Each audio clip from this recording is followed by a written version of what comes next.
Hello, everyone, and welcome to another episode of Dad's Reading.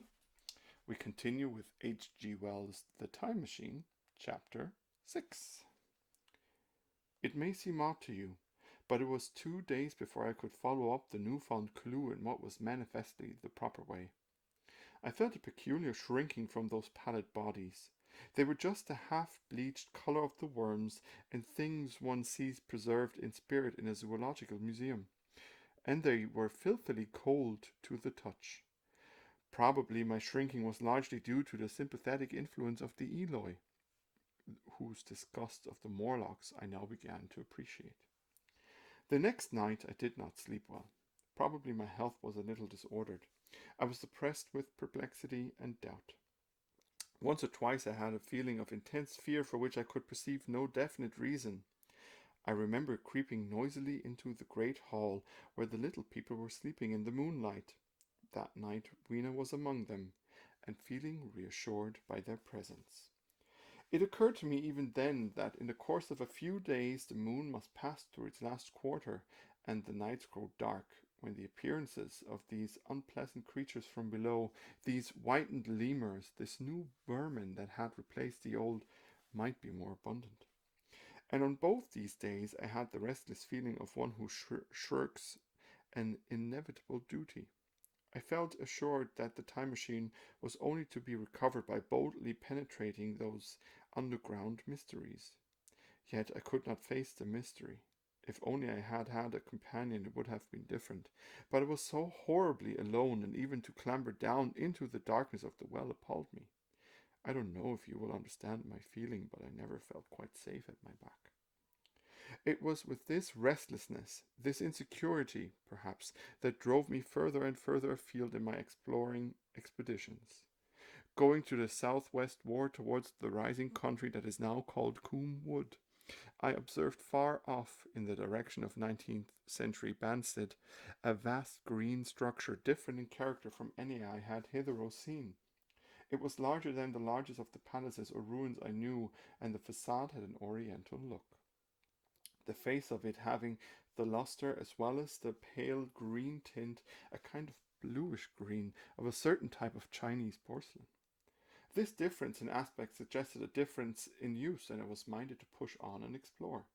But the day was growing late, and I had come upon the site of the palace after a long and tiring circuit. So I resolved to hold over the adventure for the following day, and I returned to the welcome and the caresses of little Weena.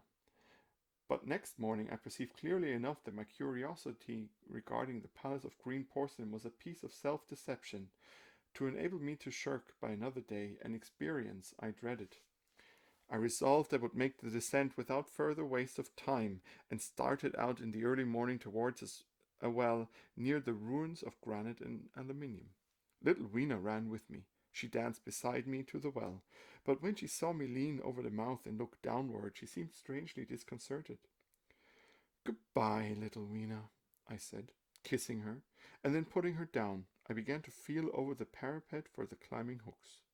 Rather hastily, I may as well confess, for if I feared my courage might leak away. At first she watched me in amazement. Then she gave a most piteous cry, and running to me, she began to pull at me with her little hands. I think her opposition nerved me rather to proceed. I shook her off, perhaps a little roughly, and in another moment I was in the throat of the well. I saw her agonized face over the parapet, and smiled to reassure her. Then I had to look down at the unstable hooks to which I clung.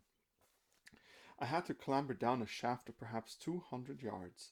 The descent was effected by means of metallic bars projecting from the sides of the well, and these being adapted to the needs of a creature much smaller and lighter than myself, I was speedily cramped and fatigued by the descent.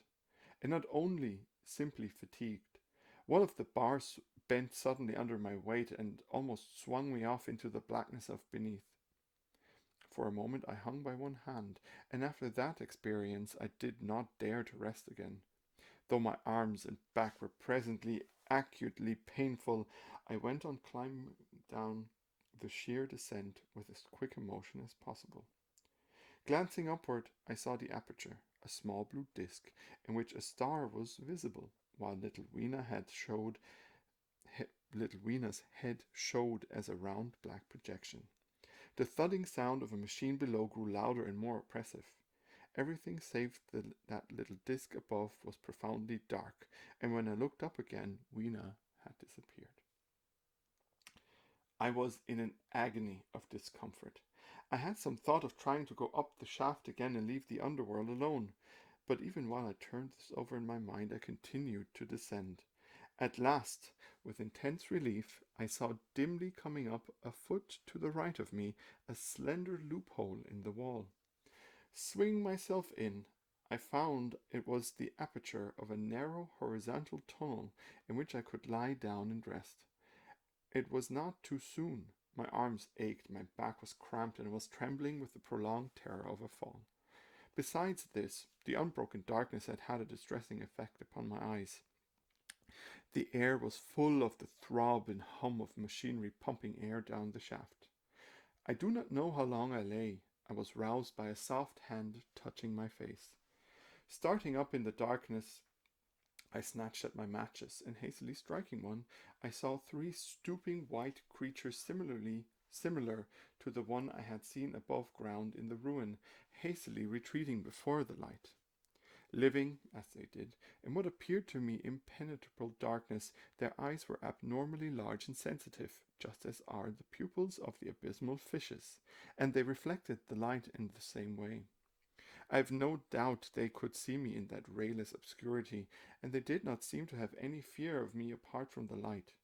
But so soon as I struck a match in order to see them, they fled incontinently, vanishing into dark gutters and tunnels from which their eyes glared at me in the strangest fashion. I tried to call to them, but the language they had was apparently different from that of the overworld people, so that I was needs left to my own unaided efforts, and the thought of flight before exploration was even then in my mind. But I said to myself, "You are in for it now," and feeling my way along the tunnel, I found the noise of machinery grow louder.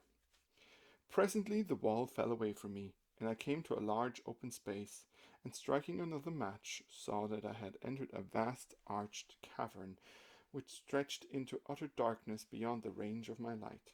The view I had of it was as much as one could see in the burning of a match. Necessarily my memory is vague. Great shapes like big machines rose out of the dimness and cast grotesque black shadows in which dim spectral Morlocks sheltered from the glare. The place, by the by, was very stuffy and oppressive, and the faint halitus of freshly shed blood was in the air.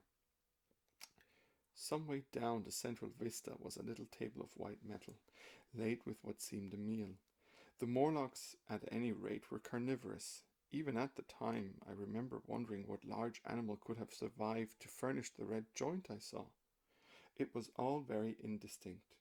The heavy smell, the big, unmeaning shapes, the obscene figures lurking in the shadows, and only waiting for the darkness to come at me again. Then the match burned down and stung my fingers, and fell a wriggling red spot in the blackness. I have thought since how peculiarly ill-equipped I was for such an experience. When I had started with the time machine, I had started with the absurd assumption that the men of the future would certainly be infinitely ahead of ourselves in all their appliances. I had come without arms, without medicine, without anything to smoke. At times I missed tobacco frightfully, even without enough matches. If I only had thought of a Kodak, I could have flashed that glimpse of the underworld in a second and examined it at leisure. But, as it was, I stood there with only the weapons and powers that nature had endowed me with: hands, feet, and teeth. These, and 4 safety matches that still remained to me. I was afraid to push my way in among all this machinery in the dark, and it was only with my last glimpse of light I discovered that my store of matches had run low. It had never occurred to me until that moment that there was any need to economize them, and I had wasted almost half the box in astonishing the upper worlders, to whom fire was a novelty. Now, as I say, I had 4 left, and while I stood in the dark, a hand touched mine. Lank fingers came feeling over my face, and I was sensible of a peculiar unpleasant smell. I fancied I heard the breathing of a crowd of those dreadful little beings about me. I felt the box of matches in my hand being gently disengaged and other hands behind me plucking at my clothes. The sense of these unseen creatures examining me was indescribably unpleasant. The sudden realization of my ignorance of their ways of thinking and doing came home to me very vividly in the darkness. I shouted at them as loudly as I could. They started away, and then I could feel them approach me again. They clutched at me more boldly, whispering odd sounds to each other. I shivered violently and shouted again, rather discordantly. This time they were not so seriously alarmed, and they made a queer laughing noise as they came back at me. I will confess I was horribly frightened. I determined to strike another match and escape under the protection of its glare. I did so, and eking out the flicker with a scrap of paper from my pocket, I made good my retreat through the narrow tunnel. But I had scarce entered this when my light was blown out, and in the blackness I could hear the Morlocks rustling like wind among leaves and pattering like the rain as they hurried after me. In a moment I was clutched by several hands, and there was no mistaking that they were trying to haul me back. I struck another light and waved it in their dazzled faces. You can scarce imagine how nauseatingly inhuman they looked, those pale chinless faces and great lidless pinkish eyes, as they stared in their blindness and bewilderment. But I did not stay to look, I promise you. I retreated again, and when my second match had ended, I struck my third. It had almost burned through when I reached the opening into the shaft. I lay down on the sideways for the projecting hooks. I lay down on the edge for the throb of the great pump below me, giddily. Then I fell sideways for the projecting hooks, and as I did so, my feet were grasped from behind, and I was violently tugged back. I lit my last match, and it incontently went out. But I had my hand on the climbing bars now, and kicking violently, I disengaged myself from the clutches of the Morlocks and was speedily clambering up the shaft, while they stayed peering and blinking up at me. All but one little wretch who followed me for some way and well nigh secured my boot as a trophy. That climb seemed interminable to me. With the last 20 or 30 feet of it, a deadly nausea came upon me. I had the greatest difficulty in keeping my hold. The last few yards was a frightful struggle against this faintness. Several times my head swam, and I felt all the sensations of falling. At last, however, I got over the well mouth somehow, and staggered out of the ruin into the blinding sunlight. I fell upon my face. Even the soil smelled sweet and clean. Then I remembered Weena kissing my hands and ears, and the voices of others among the Eloi. Then, for a time, I was insensible. I know it is a shorter chapter, but you know what? That's how books are. Some chapters are long, some chapters are short. And it was a lot of fun reading, though. I hope you had fun too, watching and listening. So, looking forward to speaking to you guys again soon. Steve for Project Dad and Dad's reading H.G. Wells' The Time Machine says goodbye, good night, good morning, whenever you're listening. See you soon.